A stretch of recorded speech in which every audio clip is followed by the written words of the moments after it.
I'm Susie the tutor, and I'm going to teach you how to do all 6 of the transformations that you can do on a function using tables to make it a little simpler. So we're going to start this process by making 2 separate tables, one for our horizontal or X changes and one for our vertical or Y changes. And the blue function is the parent function to the red function. And we want to start with using X and Y values that would fit well into the blue function. And I chose perfect square numbers like 0, 1, 4, and 9 since they were going to have to be put under the square root. And then I got the values in blue that you see in the Y column, 0, 1, 2, 3. We got the Y values from square rooting all the X values. And when we put them into the square root of X function, we got the new Y values.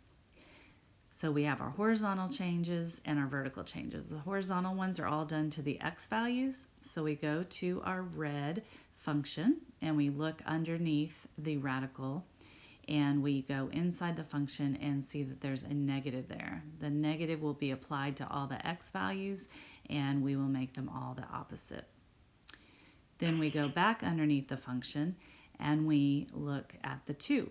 The 2 that is in front of the X is we're going to take the reciprocal of it, which is 1/2, and we're going to multiply all our X values by 1/2.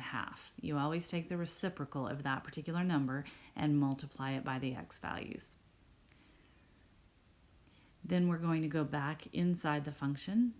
We always work left to right. We're going to go -2 will become +2. We always go opposite on that number. So if it says -2, you add 2 to all your X values. So we're adding 2 to all our X values in the previous column.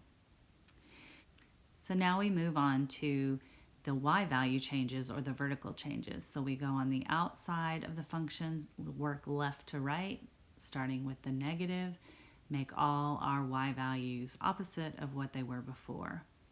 Then we move to the 3, that's outside the function, multiply by 3, take all the Y values and multiply them by 3 to get a new column.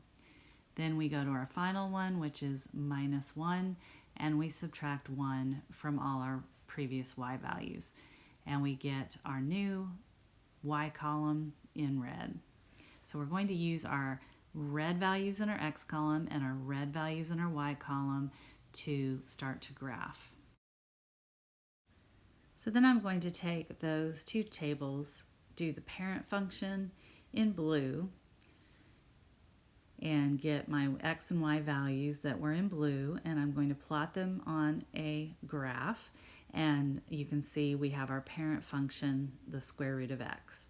Then I'm going to take the red function and I'm going to look at all the red columns, and we get the new X values and the new Y values. Plot those in red on a different graph so that you can see that this new red graph is the transformed function from the parent function. As you can see, it would have been difficult to get from the blue function to the red function without some kind of process. I'm Susie the tutor. Thank you for listening.